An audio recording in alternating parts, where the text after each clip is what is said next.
Boa tarde a todos. Meu nome é Tereza Cristina Eloy, sou trabalhadora voluntária do Núcleo Espírita Alta de Souza e eu fui chamada a conversar, estudar com vocês, junto com vocês, sobre o livro Céu e Inferno. O Núcleo Espírita Alta de Souza fica no bairro do Ipsepe, na cidade de Recife, Pernambuco. Então, no livro que eu estava falando, Céu e Inferno, nós vamos ver a segunda parte do capítulo 2, Espíritos Felizes, Victor Lebuffle. Então, com esta lição de hoje, que possamos compreender que só através do amor é que chegaremos à perfeição. Mas antes de iniciarmos, vamos fazer a nossa prece inicial. Então, elevemos nosso pensamento ao alto, agradecendo ao Pai Celestial, ao nosso Mestre Jesus, à nossa querida mentora Alta de Souza, aos trabalhadores encarnados e desencarnados desse núcleo abençoado que nos dá a oportunidade de nos renovarmos, que possamos, Senhor, elevar o nosso pensamento, abrir a nossa mente e o nosso coração para compreender os teus ensinamentos estudados na tarde de hoje. Que possamos emitir pensamentos benévolos para todos os nossos irmãos que estão em seus lares, alguns em aflição por causa dessa pandemia, que eles possam ter conforto, serenidade, fé em Deus, confiança no Pai Celestial, que não deixa que caia uma só folha que não seja da sua vontade. Derrama teus bálsamos salutares sobre todos aqueles irmãos que estão nos hospitais, sobre os trabalhadores da saúde, que eles possam ter paciência e o conhecimento da ciência para ajudar os irmãos em sofrimento. Que a tua luz chegue a todos eles, trazendo paz e harmonia. Assim seja. Então, antes de começarmos o estudo, nós vamos ver no Evangelho, no capítulo 17, Sede Perfeitos, em Mateus, no capítulo 5, versículo 44, 46 a 48, assim: amai os vossos inimigos, fazei o bem aos que vos odeiam e orai pelos que vos perseguem e caluniam. Porque, se somente amardes os que vos amam, que recompensa tereis disso? Não fazem assim também os publicanos? Se unicamente saudardes os vossos irmãos, que fazei com isso mais do que os outros? Não fazem o mesmo os pagãos? Sede, pois, vós outros, perfeitos como perfeito é o vosso Pai Celestial. E em Jó, no capítulo 15, do versículo 9 ao 13, nós temos: assim como meu Pai me amou, também eu vos amei. Permanecei no meu amor.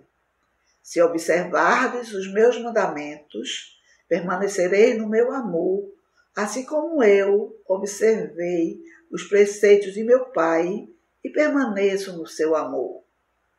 Eu vos tenho dito estas coisas, para que a minha alegria seja completa. Este é o meu preceito, que vos ameis uns aos outros, como eu vos amei. Vejam que ensinamentos profundos, não é? Que só o amor é o caminho. Jesus veio nos ensinar a amar. E como é que há alguém que pode julgar-se a si mesmo? Como é que nós podemos julgar a nós mesmos? E em que consiste a perfeição? Então, no estudo de hoje, nós estamos falando sobre Victor. Ele era moço ainda jovem.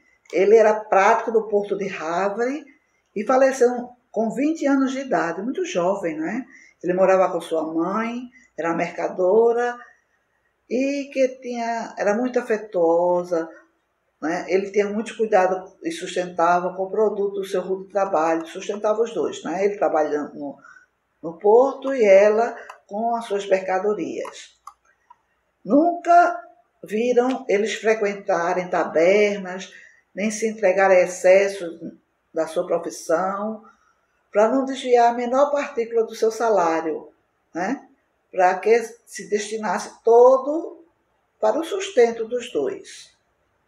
Então todo o lazer que ele consagrava era a sua mãe, para poupá-la de fadigas. Afetado por uma enfermidade, que ele sabia que pouco tempo ele ia morrer, ele ocultava à mãe os sofrimentos para não inquietá-la, que ele não quisesse privá-la da sua parte de labor. Na idade que ele tinha 20 anos, era a idade das paixões, ele era moço, com um grande cabedal de qualidades morais e poderosa força de vontade, e ele pôde resistir a essas tentações em que vivia, né? Ele tinha sincera piedade e sua morte foi evidente.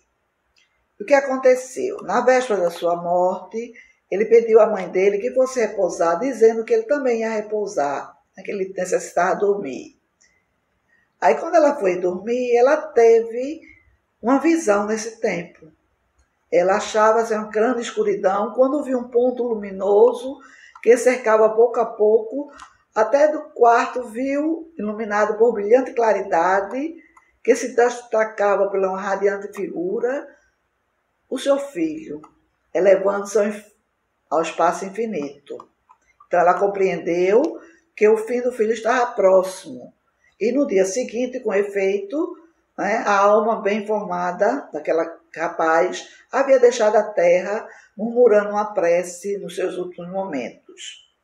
Então a família espírita, conhecedora da bela conduta dele, interessando-se pela mãe dele, que ficara sozinha, teve a ideia de o evocar pouco depois da sua morte. Mas esse se manifestou espontaneamente, dando a seguinte comunicação. Aí ele diz: desejais saber como estou agora? Feliz, felicíssimo. Devem ser levados em conta os sofrimentos e angústias que são a origem das bênçãos e da felicidade de além-túmulo. A felicidade, não compreendeis o que significa essa palavra. As venturas terrenas, quão longe estão das que experimentamos ao regressar para Jesus. Com a consciência pura, com a confiança do serviço cumpridor do seu dever, que espera, cheio de alegria, a aprovação daquele que é tudo. Meus amigos, a vida é penosa e difícil. Quando se não tem em vista o seu fim, mas eu vos digo em verdade, que quando vierdes para junto de nós, se seguirdes a lei de Deus, sereis recompensados, muito além dos sofrimentos e dos méritos que porventura julgastes ter adquirido para outra vida. Sede bons e caritativos, dessa caridade tão desconhecida entre os homens, e que se chama benevolência. Socorreis vossos semelhantes, fazendo por outrem mais que por vós mesmos, uma vez que ignorais a miséria íntima de cada um e conheceis a vossa. Socorrei a minha mãe, pobre mãe, único pesar que me vem da terra. Ela deve passar por outras provas e preciso é que chegue ao céu. Adeus, vou vê-la, Vitor.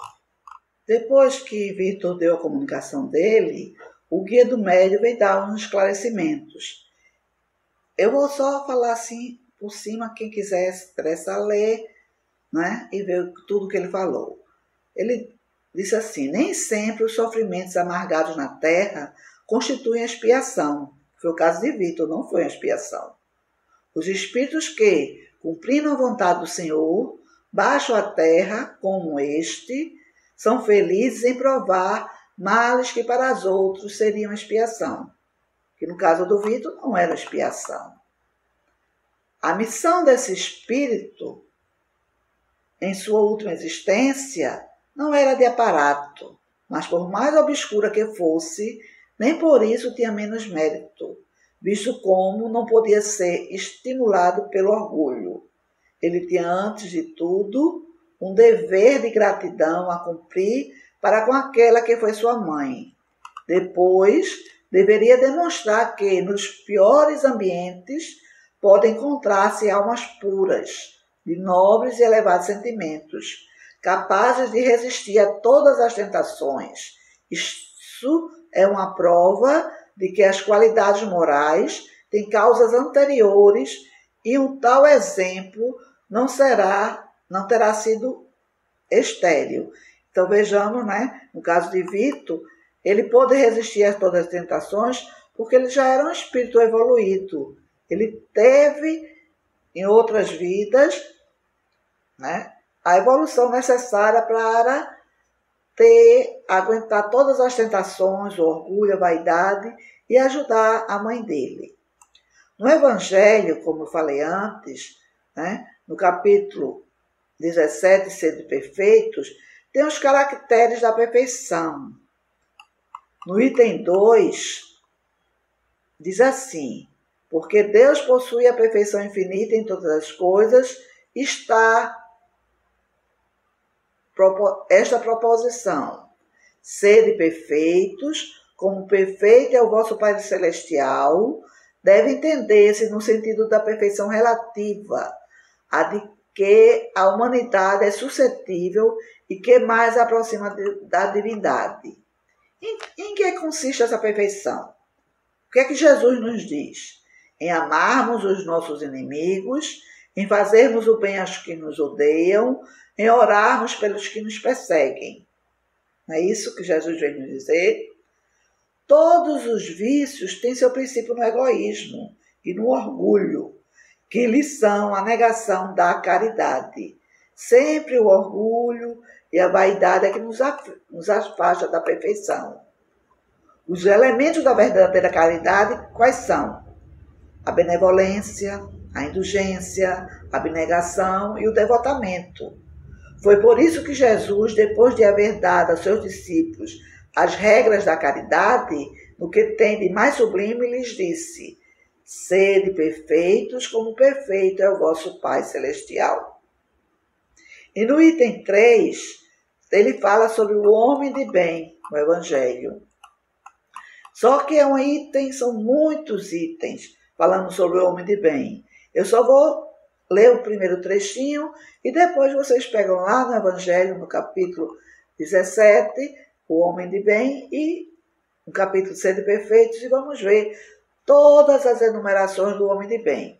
Então, no item 3, ele diz assim: o verdadeiro homem de bem é o que cumpre a lei de justiça, de amor e de caridade, na sua maior pureza. Se ele interroga a consciência sobre seus próprios atos, a si mesmo perguntará se violou essa lei, se não praticou o mal, se fez todo o bem que podia, se desprezou voluntariamente alguma ocasião de ser útil, se ninguém tem qualquer queixa dele, enfim, se fez a outra em tudo o que desejara lhe fizessem. E tem muitas e muitas mais denominações do homem de bem. E no item 4, os bons espíritos, ele fala que é aquele que é o bom espírito é um homem de bem.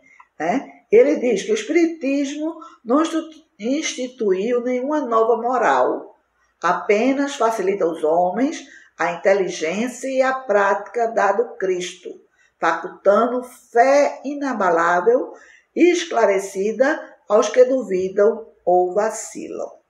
E no Livro dos Espíritos, na terceira parte, no capítulo 12, tem os caracteres do homem de bem, na pergunta 918 e 919. Então, o que é que nos diz a pergunta 918? Por que indícios se pode reconhecer em um homem o progresso real que lhe elevará o espírito na hierarquia espírita?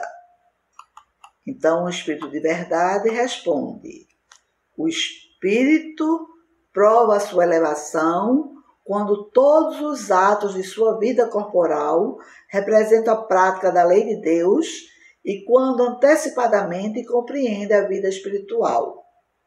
E complementa: verdadeiramente, o homem de bem é o que pratica a lei de justiça, amor e caridade na sua maior pureza. Se interrogar a própria consciência sobre os atos que praticou, estará se não transgrediu essa lei, se não fez o mal, se fez todo o bem que podia, se ninguém tem motivos para dele se queixar, enfim, se fez aos outros o que desejara que ele fizesse. Possuído de sentimento de caridade e de amor ao próximo, faz o bem pelo bem, sem contar com qualquer retribuição, e sacrifica seus interesses à justiça. É bondoso, humanitário e benevolente para com todos, porque vê irmãos em todos os homens, sem distinção de raças nem de crenças.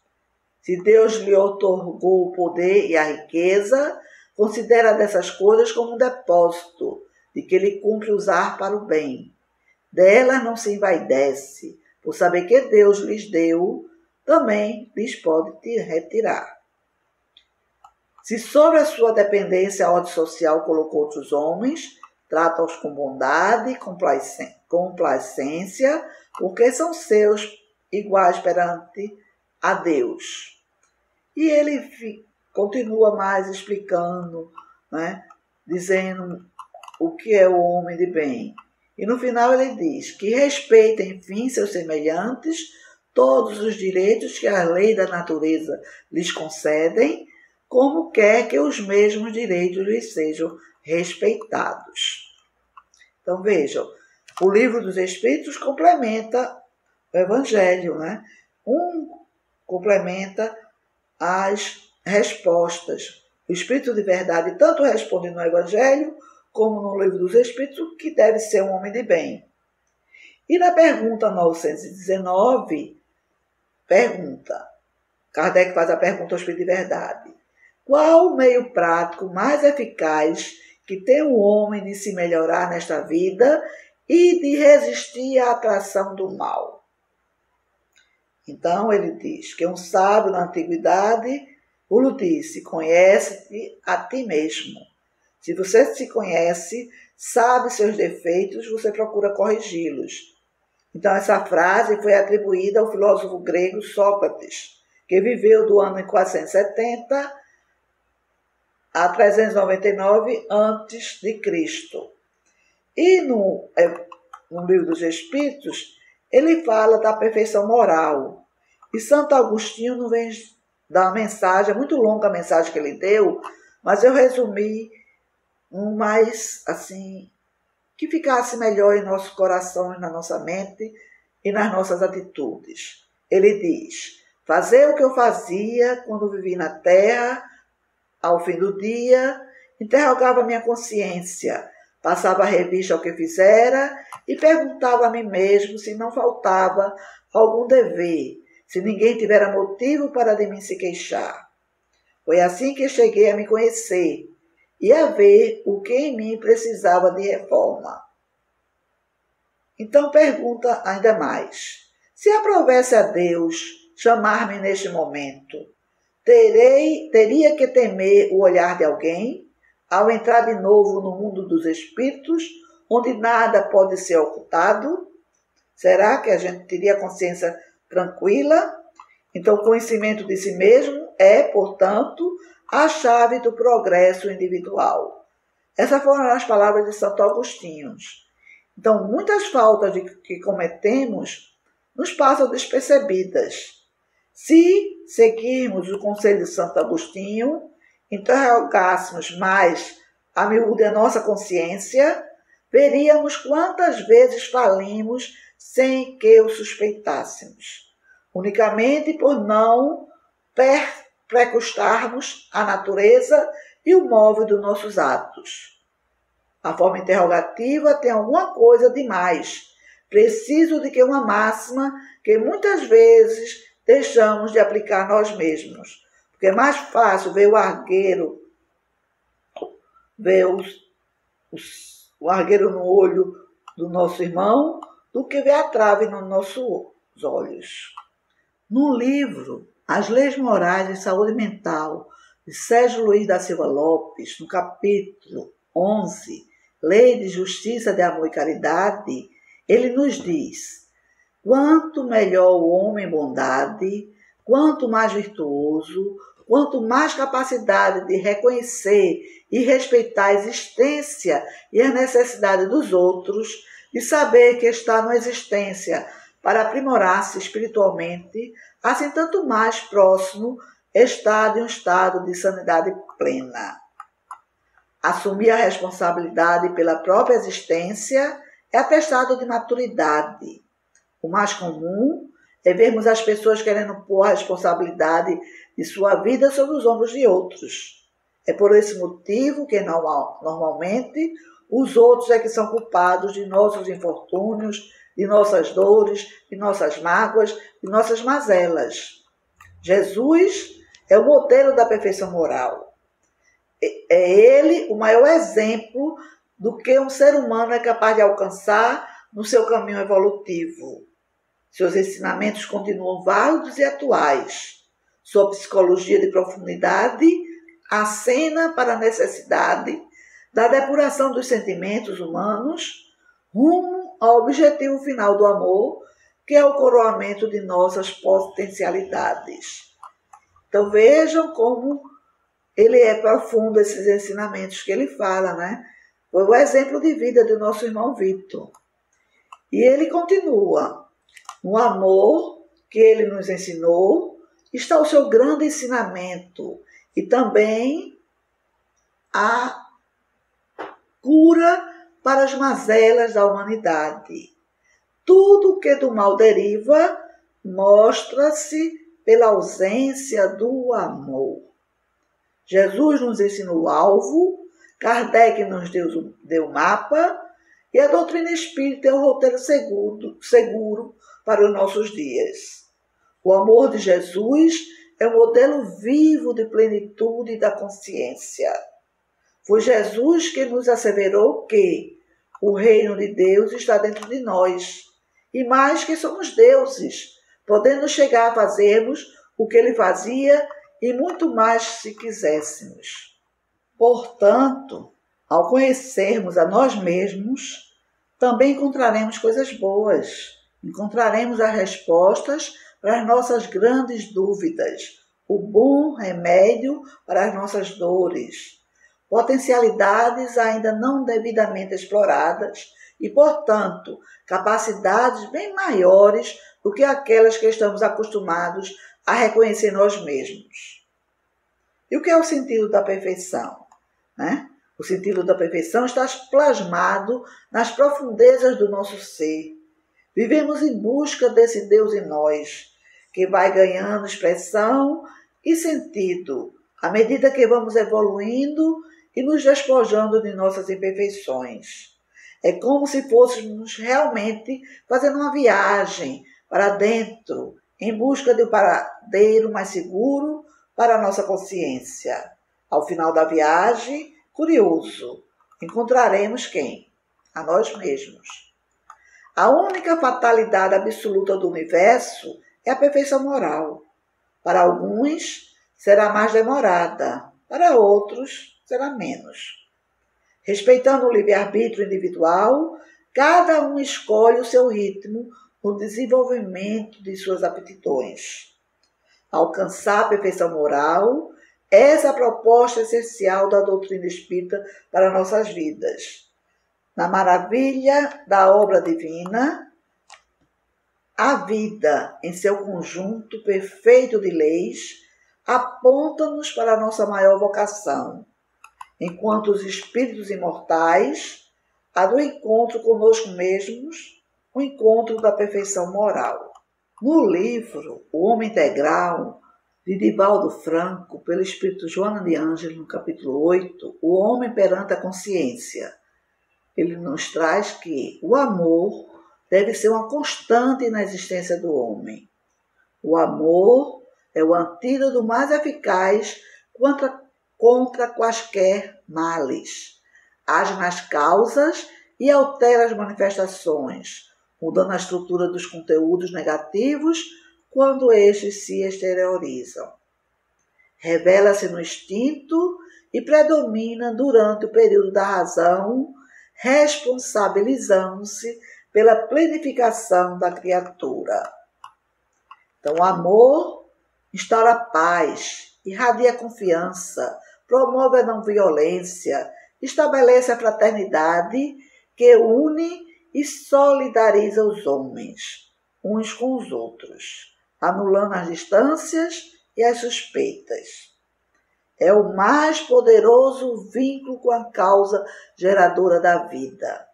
É o motor que conduz a ação bondosa, desdobrando o sentimento da generosidade, ao mesmo tempo estimulando a paciência.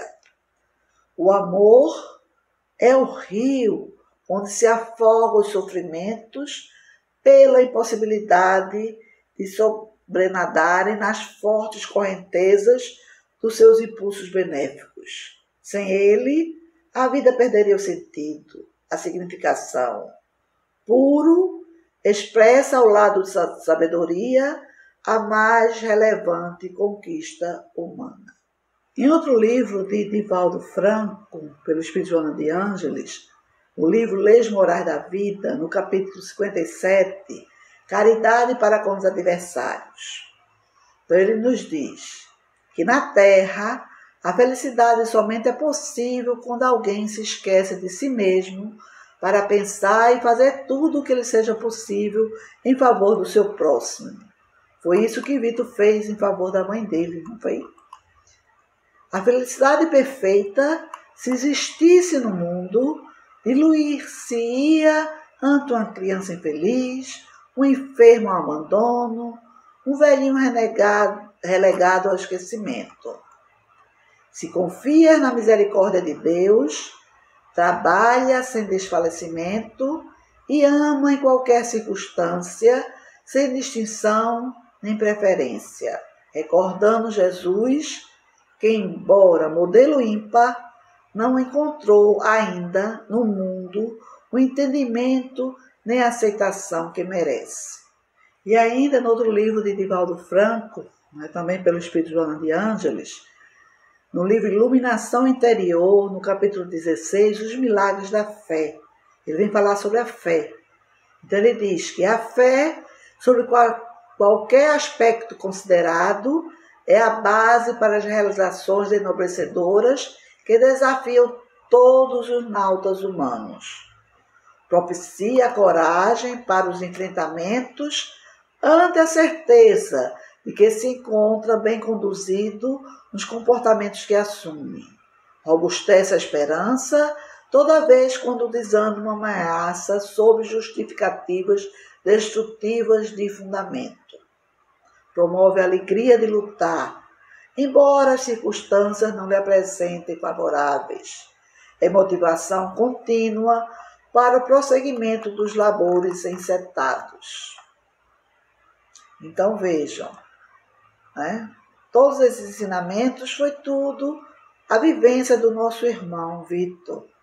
Tudo que está falando aí do homem de bem, ele tinha fé, ele praticava todos os ensinamentos do homem de bem e pela sua idade tão nova ele não se deixou levar pelo orgulho e pela vaidade, e sim pelo dever que ele tinha em ajudar a mãe dele.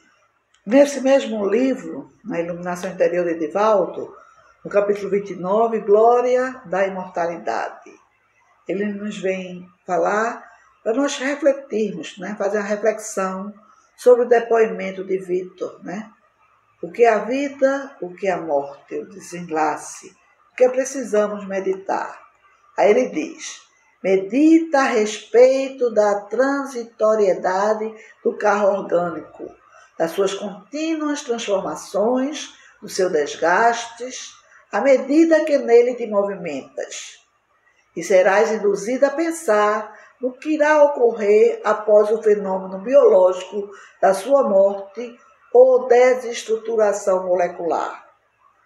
Por mais que se arraste as horas de sofrimento, sucedem-se os dias de ufanismo e de alegria, outros de reflexão e de pausa, obedecendo à lei inexorável das transformações a que tudo se submete. Nosso irmão Vitor teve uma vida sacrificada de sofrimento, mas no seu desenlace ele disse que foi feliz, estava felicíssimo, né? A reflexão do dever cumprido. Aí Divaldo continua: desse modo, um instante chega para tudo e todos em que o fluxo vital se interrompe e o casulo orgânico se desconecta, vitimado pelo fenômeno da morte, igualmente parte da vida. Nascer, viver, morrer, são termos da mesma equação biológica, e prosseguir vivendo é a fatalidade da criação. Da mesma maneira como surgiste no mundo físico, dele te apartarás pelo impositivo da transformação carnal. A vida é mais poderosa que a morte, superando-a de forma eloquente e ditosa. Ciente dessa realidade, devemos viver de maneira que, em chegando o momento de abandonarmos o corpo, possamos fazê-lo com tranquilidade e alegria, como nosso irmão Vitor. Fazer uma prece nesse momento. Ele tinha certeza que estava perto do seu desenlace, e o que ele lembrou de fazer uma prece de agradecimento pela vida, sem apegos ou lamentações, destituído de saudades ou de ressentimentos. A morte não possui o poder de romper as afeições nem os ódios. Desse modo, não guarde mágoas, nem te tornes inimigo de ninguém, mesmo que haja quem te faça adversário. Vibra, portanto, no amor, e o amor voltará contigo em harmonia cósmica, na glória da imortalidade. Foi assim que aconteceu com nosso irmão. Ele voltou para o plano espiritual, para a nossa verdadeira vida, feliz pelo dever cumprido. E que possamos também sermos espíritos felizes no momento do nosso desencarne. Termos a consciência tranquila de ter praticado os ensinamentos do Cristo, ter praticado o amor, a caridade para com o nosso próximo, perdoar as ofensas assim como queremos que perdoem as nossas ofensas. Sempre que façamos a prece dominical, o Pai Nosso, que possamos refletir sobre as palavras de sabedoria e de grandeza que Jesus vem nos ensinar. Então, o que nos resta agora é agradecer por tudo que aprendemos na tarde de hoje e que possamos nos unir novamente no próximo momento. Vamos orar, pedir ao Pai Celestial que nos proteja, nos ilumine. Que Jesus nos fortaleça, nos dê paz de espírito. Jesus amigo, nos ajuda nesses momentos tortuosos em que estamos passando, nesse momento de pandemia. Que possamos ter a serenidade, a fé, a coragem que nosso irmão Vitor teve, pelo exemplo que ele nos veio dar a informação através da mensagem escrita pelos Espíritos no livro Céu e Inferno. Que possamos ser fortes, perseverantes, não nos deixa cair, não nos deixa fraquejar nesse momento, porque grande é o teu amor, Cristo, grande é o teu poder, e a tua luz possa aquecer os nossos corações, invadir os nossos lares, a todos que estão a nos escutar, que possamos ter a serenidade, a fé e a confiança em Deus, que tudo passará.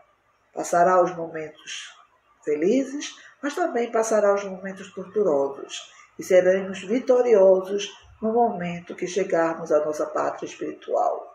Que a tua luz esteja com todos nós, que a nossa mentora Alta de Souza nos proteja e nos ilumine e abençoe esse lar Alta de Souza. Que a tua luz esteja sempre conosco, hoje, agora e para sempre. Assim seja. Boa tarde a todos e obrigada por estar reunidos juntos nesta tarde maravilhosa. Que Deus nos abençoe.